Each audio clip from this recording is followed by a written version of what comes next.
Hello, everyone, and welcome to the week ahead. We are in Pisces season, and it's so funny.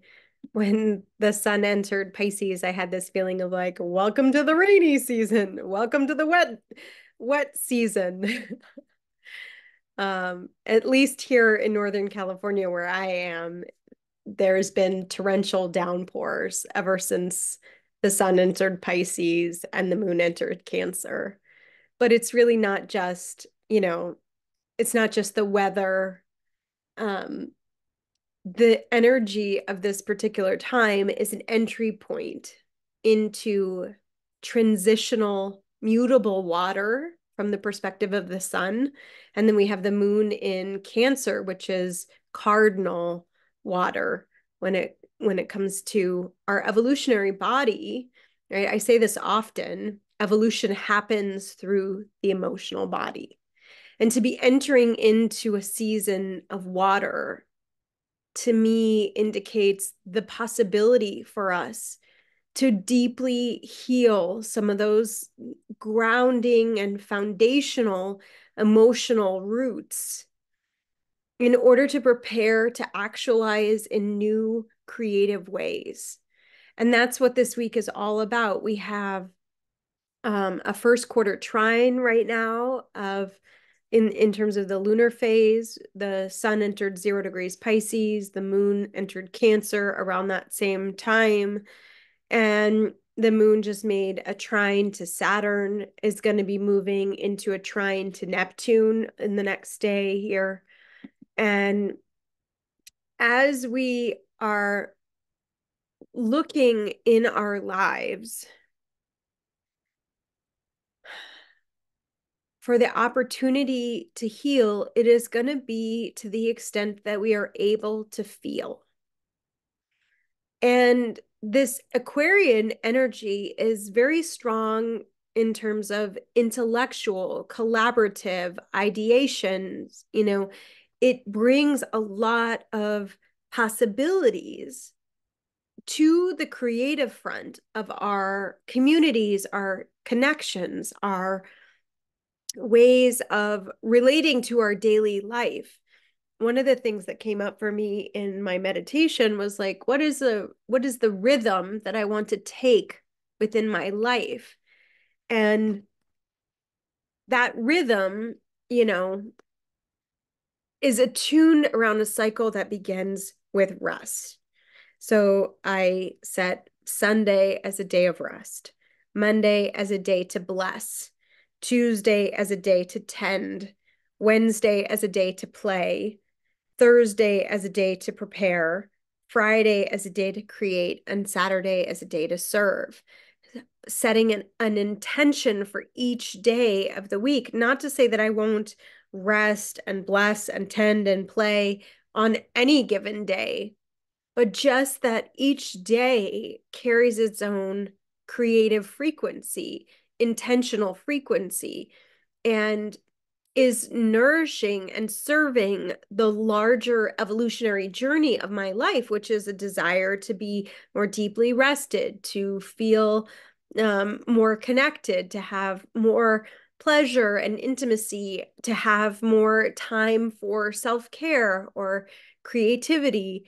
Whatever it is that you desire to create in your life, the reality of what we create happens through the now, and it happens through our daily rhythms, which is so much driven by what we put on our calendar, how we schedule our lives, what we decide to do with our life force and our energy. And with Venus and Mars this week moving into a new phase with one another, right? They both have begun a new phase with Pluto. Venus started it a few days ago. Mars was a few days before that. Mercury was even a few days before that. You can see Mercury's now here almost at the end of Aquarius. But Venus and Mars have their big conjunction this week, and they will start a new cycle together in the sign of Aquarius. Now, both of their transits are relatively shorter. Mars is a 2.5 year cycle. Venus is an 18-month cycle. So it'll be, roughly 18 months again before they're conjoining. But when we think about it, this is the first time that they're meeting up in the sign of Aquarius after their conjunction to Pluto. So we have to put everything in context to Pluto, which is speaking to the larger soul evolutionary journey. And ever since Pluto entered Aquarius, we can know that the Pluto polarity point, which is just the opposition point for Pluto, is now in the sign of Leo. And this will also be the first time in that cycle that the moon is moving through that opposition point.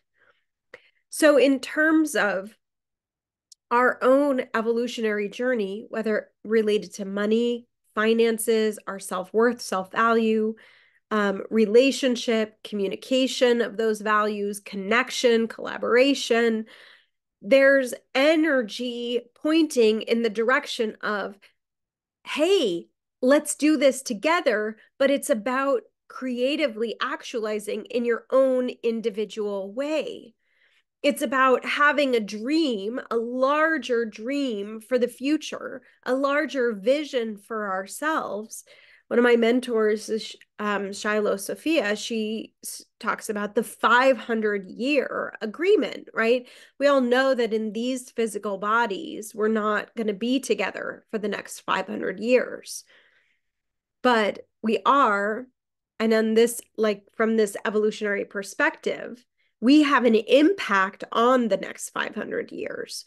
That would be 2 Pluto cycles, to be exact, just a little under 2 Pluto cycles.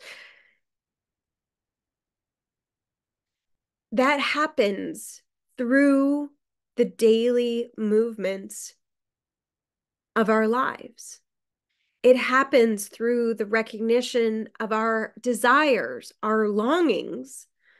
And if those longings are absent from our life, it doesn't mean that they won't be or ever materialize. It simply means that from the evolutionary perspective, we're still in the meeting, development, visioning phase of those desires, right? And whether it takes us, a couple of days to materialize a desire, or even a couple of moments, or a couple of lifetimes, right, is really up to the soul and that intersection with divine will, with destiny, you might say, right? And we want to set ourselves up in the perspective that we have creative choice and design and agency around our experience, around our environment, around our life force, especially. And that always starts from around our thinking, like the way that we think about our lives. And this was all inspired by seeing a woman who says, in Instagram reel, that every Monday she blesses her home. And she blesses her home by like cleaning and resetting the whole area, the space for the week ahead. And I thought, oh, that's a really beautiful thing. Now, what we try and do in our home is to try and reset the home, to that way at the end of every night. And I do that for my own altar. Like when I have an altar, I reset that every new moon in the balsamic phase of the moon. Whatever that is in our lives, whether it's changing the sheets, doing the laundry, sweeping and cleaning the floors, right? We're moving in this week towards a Virgo Pisces full moon. And that Virgo Pisces full moon says, how are you going to clear your channel, tend your vessel, care for your physical well-being, right? And, there's different practical ways that we can do that. She was offering 30 days of, decluttering, I think you could do clean eating, right? Virgo, discernment. How do we use discernment about the energy and the resources and the physical material well-being of who and what we are in the world, right? How do we tend those things? And so I just, you know, that would be for myself. I would think, okay, I'm preparing this week for ceremony. I'm gonna do a prayer ceremony on 2/22. And preparation for ceremony is always about cleaning and clearing my home, preparing the ceremony space, tending my vessel, fasting for the day before I begin the prayer ceremony. Um, that is, that's how I prepare. I get myself ready. I start to think about my intention.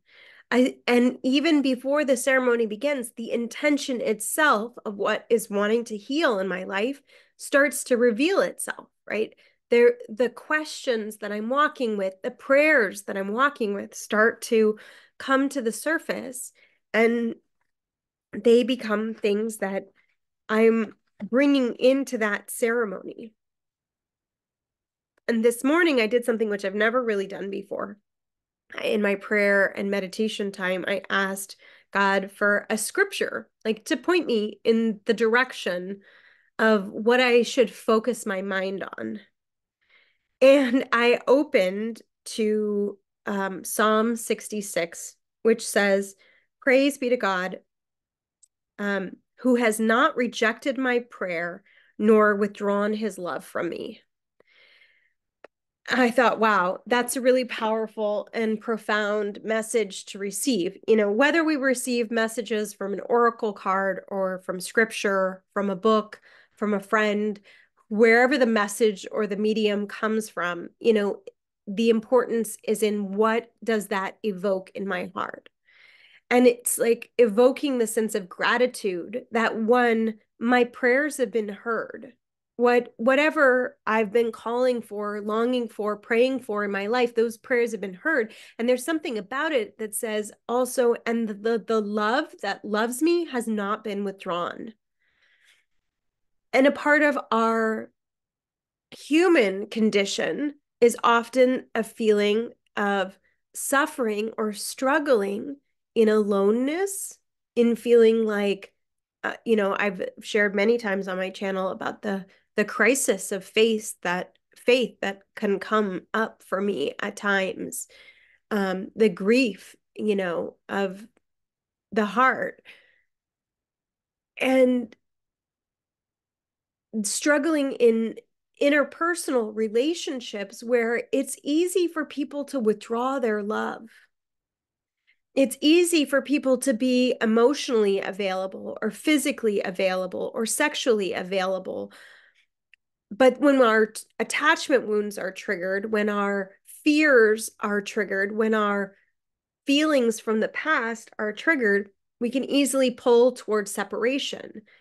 And if there isn't a core commitment or a bond between two people that would keep them together, it's very easy that when those things arise, that we just end up being separate.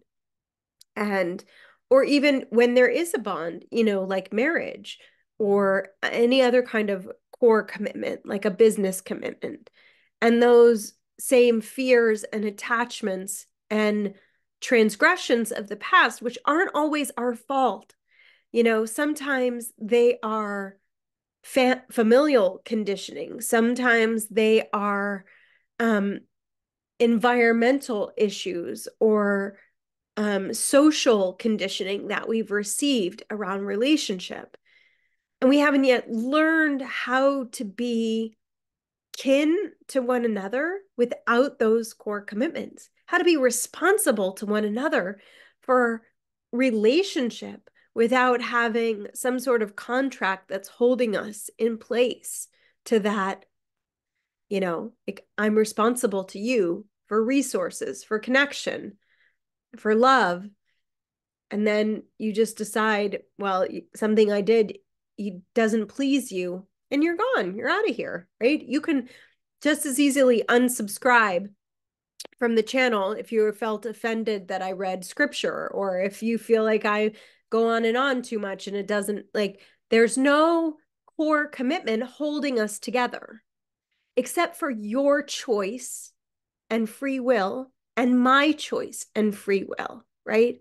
And that, in the sense of our sovereignty and a relationship to one another, is brilliant and amazing. It allows us to be here together. I'm here ready and willing to share my heart with you, to share, what I see in the chart, and you're here receiving and hopefully getting the benefit of that as well, that it provides guidance and support, and maybe even a story or two or something that feels good to you, that lands as inspiration, a source of, my bottom line intention is to be a source of love and inspiration for you, not, not to please you, but to lift you up with me, that we grow together, that we evolve together, because I recognize that there's something in me to give something to you. And without that relationship, we wouldn't have anything. Like, what we create together actually magnifies the collective love and intelligence and capacities in the world. And we create that just by connecting here in this realm. And it might seem one directional, right? Because you're receiving this YouTube video and listening to me, and maybe I have no idea who you are or where you are in your life or what's going on with you.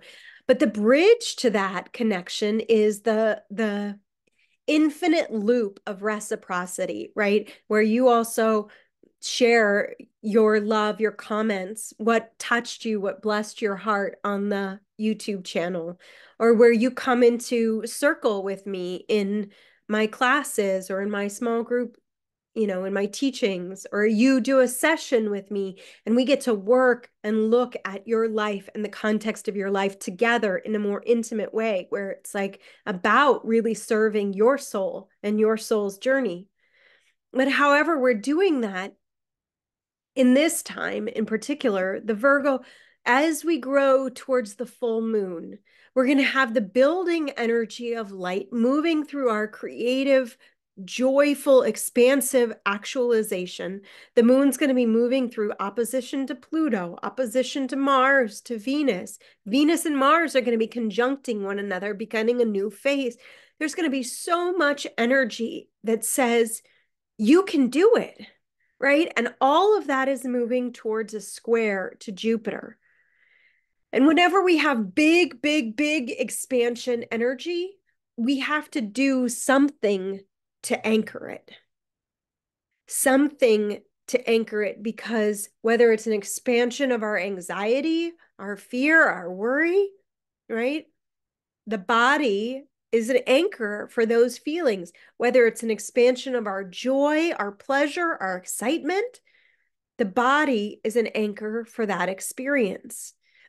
And everything comes through and evolves through the emotional body, right? So that to the extent that we are healing physical limitations, financial limitations, emotional limitations, limitations of pain, limitations of past illnesses or conditions, limitations of our own creative potentiality and possibilities, right? If you've ever been, in a time in your life where you have felt stuck or depressed or unable to kind of move beyond the stagnancy of conditions, it can be challenging to throw those conditions off and move towards feeling well again, right? If you've ever been sick for a long time or struggled in a relationship for a long time, it can be very hard to find yourself ready and healed enough for a new relationship, or physically ready enough to begin exercising or acting or moving in a different way. But the precursor to all of that is some kind of shift within, right? There's some little green light that comes on that says, yeah, now I'm ready to love. Now I'm ready for a lover or a partner. I'm ready to embark on a new experience in my career or in the work that I do, in the way that I serve the world. Now I'm ready to learn something new, to practice something new with a devotion and a quality that I haven't had before. Now I'm ready to live in a new way, in a new home, in a new place, in a new area. And what tends to happen as we move through the cycle, right? We had that new moon in Aquarius, and now we're moving towards the full moon, which lights up the opposition.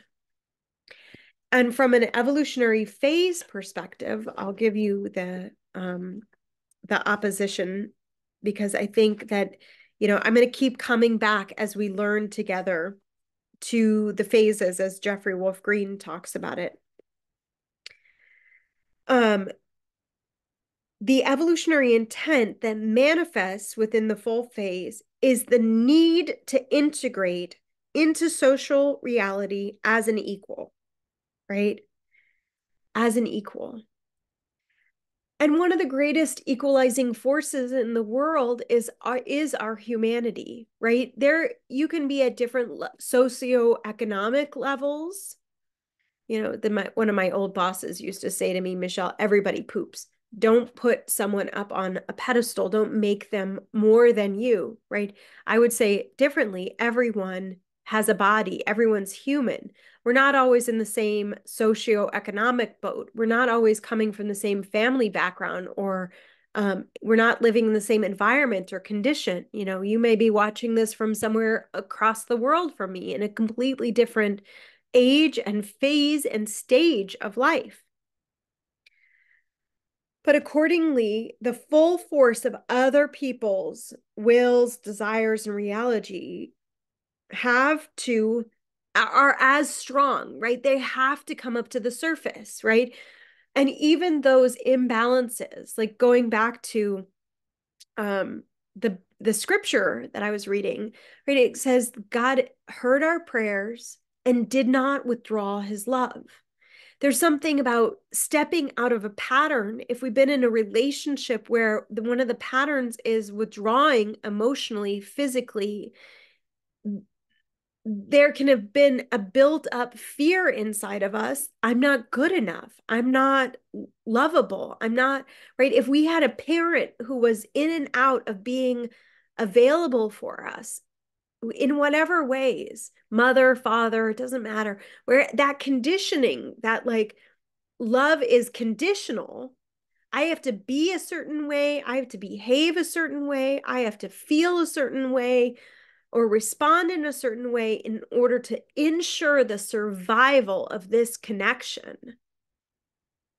But now we're moving into a realm where we're saying, oh, there is a divine connection actually that hears my prayers, does not withdraw its love from me.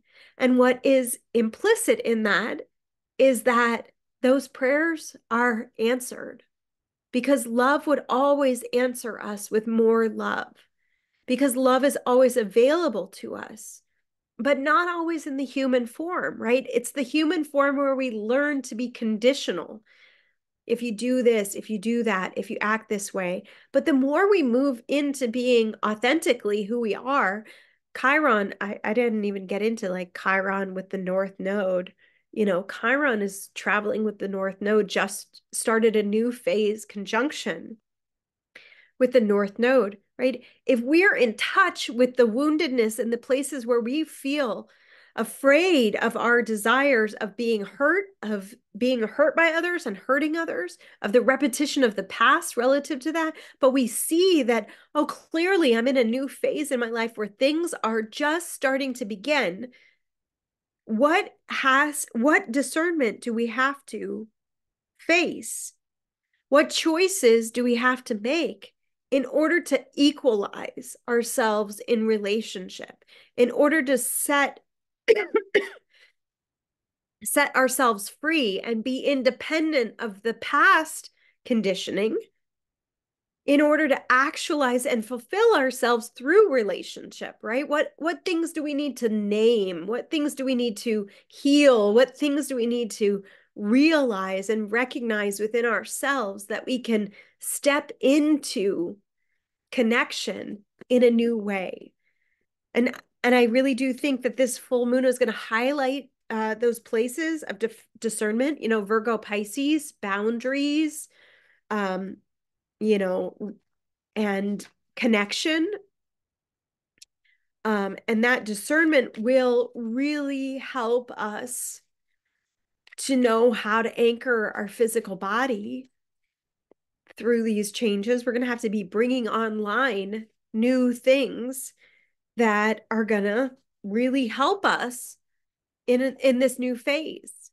But we're in such a experimental part of the phase that it's not going to be clear what this phase is really about. What it is about is transformation. And so here I picked a card. This is from the Animal Apothecary deck by Kara Elizabeth. I absolutely love her. She's got a YouTube channel and she's fabulous. She's on Instagram.